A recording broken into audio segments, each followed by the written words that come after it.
Hello, welcome to this overview on the early stage innovation companies for investors or potential investors. The tax incentives for investors have been deliberately inserted into this legislation to encourage investors to look very seriously at young, innovative Australian companies.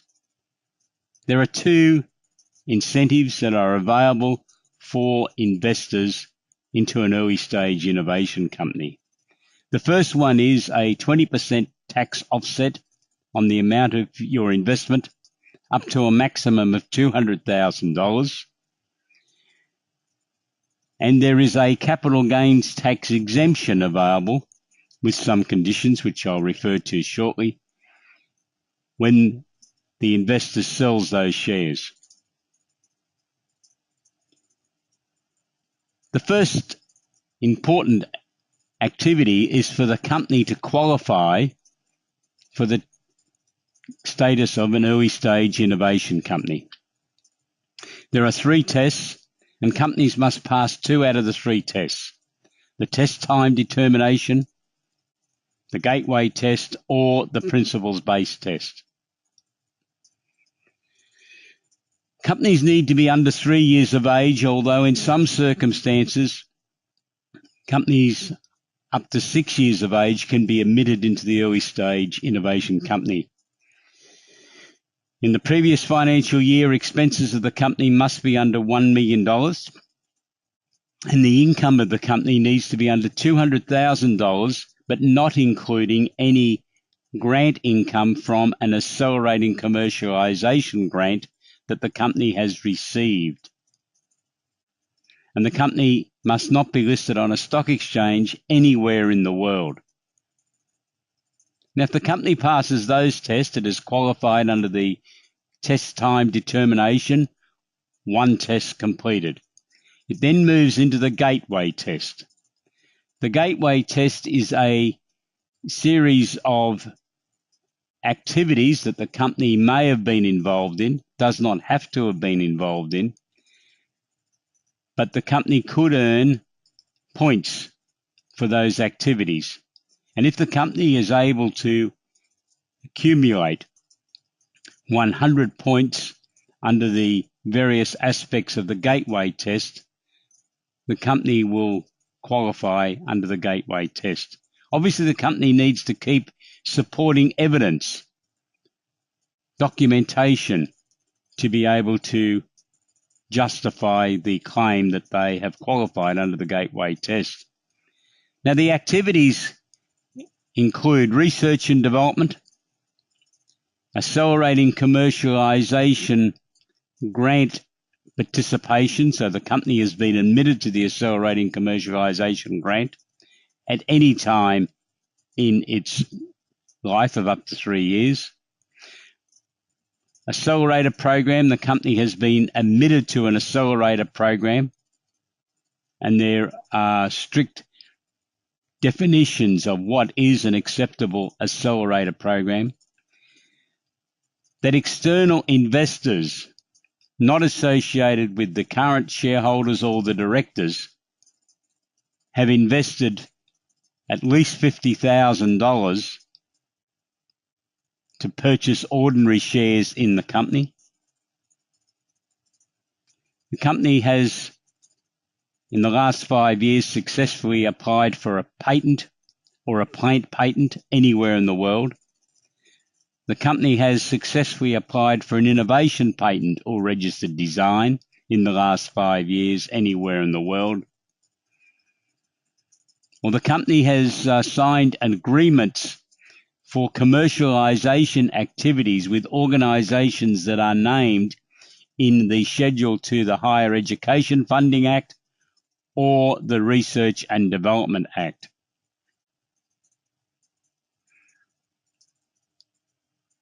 If the company has successfully completed those activities and has earned over 100 points, then the company will have self-assessed under the gateway test. But if a company does not achieve the 100 points under the gateway test, the company then moves into the principles-based test.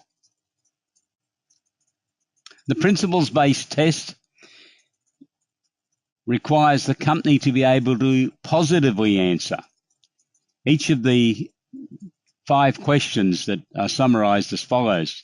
The company is focused on commercializing one or more new or significant improved products, processes, services, marketing, or organizational methods. The key word there is commercializing. The company has high growth potential. There is the ability to scale the business.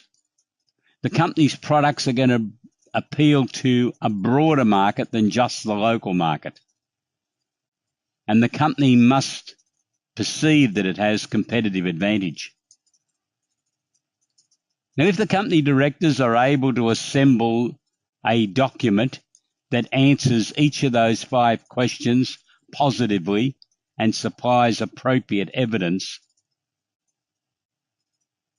the company can then claim that they have self-assessed, but the final adjudicator is the Australian Taxation Office and Oz Industry.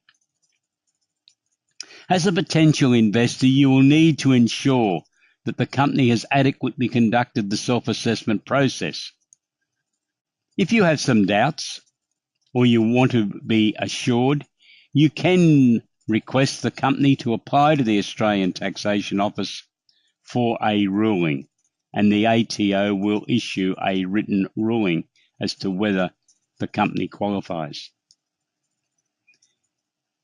The maximum amount that an investor can contribute is covered by the amendments to the Australian laws that have been made, and the appropriate law for an ESIC is the taxation law.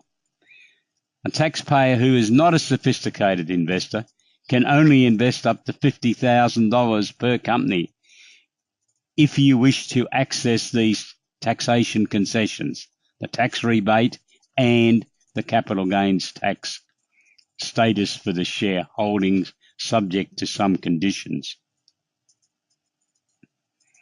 A sophisticated investor is someone who holds a certificate issued by a qualified accountant that confirms that your income over the last 2 years was over $250,000 and that the investor held assets of over $2.5 million in value, or the investor has paid at least $500,000 for the qualifying shares, or the investor has been offered the shares through a financial services licensee, or you meet the requirements of being a professional investor under the Corporations Act, or you have or control gross assets of at least $10 million. Now, if you meet those requirements, then you are deemed to be a sophisticated investor. The limits on the tax offset have been established in the legislation. The maximum tax offset available for a sophisticated investor is $200,000, which is obviously linked to a share contribution of $1 million.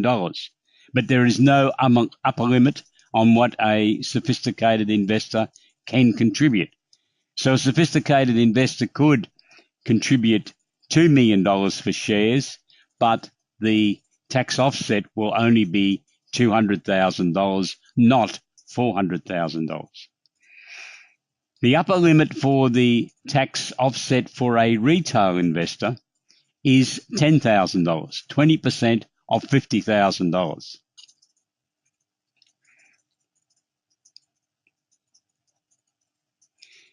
Let's move to the capital gains tax treatment for an investor in a company for it to acquire the early stage innovation company status. If the shares are held for less than 12 months and sold, they will give rise to a capital gains tax event in accordance with the capital gains tax law. But if the shares are held for longer than 12 months and less than 10 years, they are capital gains tax exempt. If the shares are held for longer than 10 years, this will give rise to a capital gains tax event with a new cost base determined on the 10th anniversary of the investment.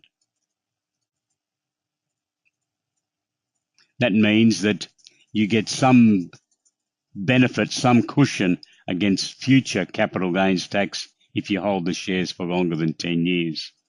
The general anti-avoidance provisions of the Tax Act may apply to schemes to access the early stage innovation company tax incentives. Tax incentives are not available where the shares are not purchased in the company directly from the company as newly issued shares. So if you acquire the shares from someone else, you do not acquire the rights to the tax incentives. The shares are not equity interests. In other words, they're not ordinary shares in the company. To access the tax incentives, the shares need to be ordinary shares.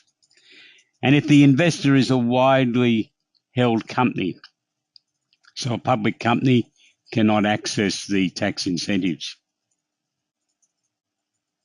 And if the total investment for the income year is more than $50,000 and the investor is not a sophisticated investor.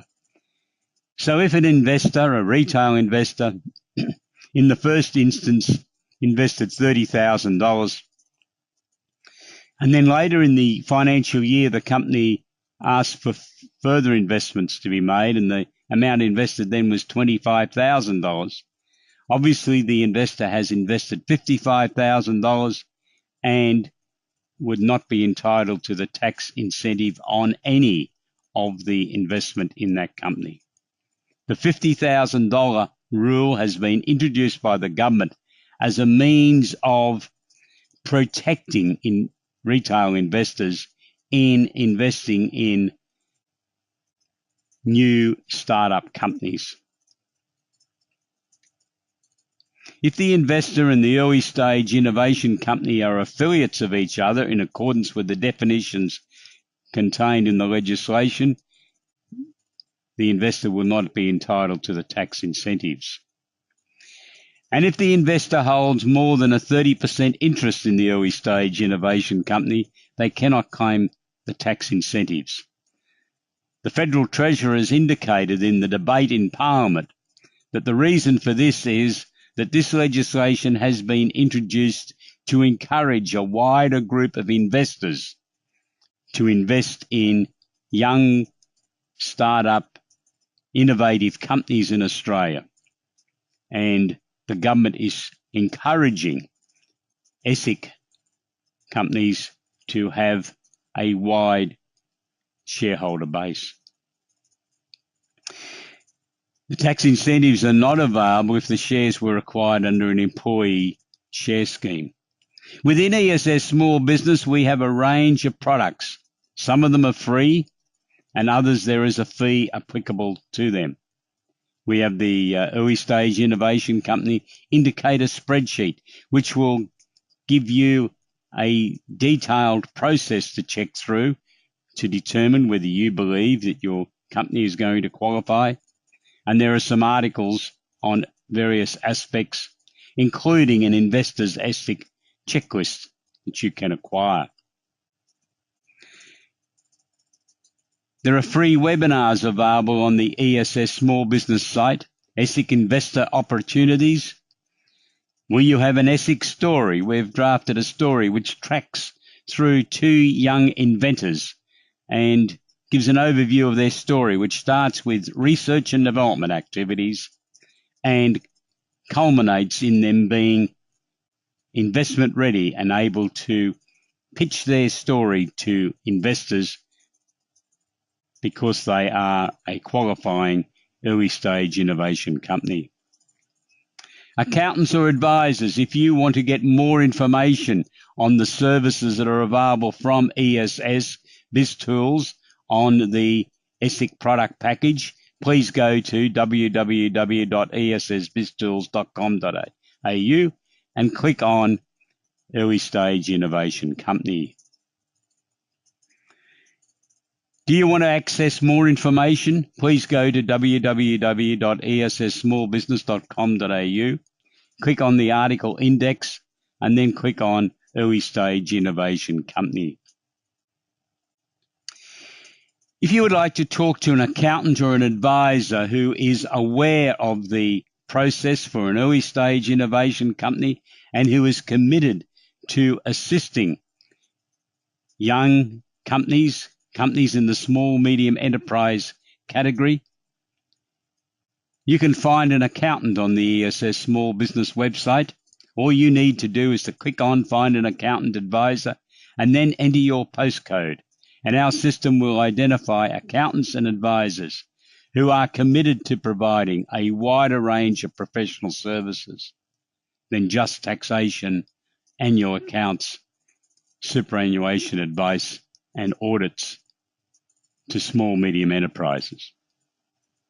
If you have any questions on any aspect of the investment rules for investors within an early stage innovation company, or for that matter, anything else relative to small, medium enterprises and the services that can be provided by ESS Small Business or ESS BIZTOOls, which is our product which is primarily targeted at accountants and business advisors, please don't hesitate to contact me. Send me an email or give me a telephone call. Thank you. Our commitment to you is to supply small, medium enterprises with tools to assist them to develop their business. And to you people who are considering investing, this will be a significant benefit to you because you will know that the company you're investing in is able to access current information to assist the directors and management team to run their businesses as efficiently as possible. And we will promptly respond to any inquiries. Thank you for your interest in an ESS small business product, early stage innovation companies. Good luck as an investor as you seek out investment opportunities in this very exciting, innovative field that is now available for investors, both large and small, to invest in Australia. Have a great day. Goodbye.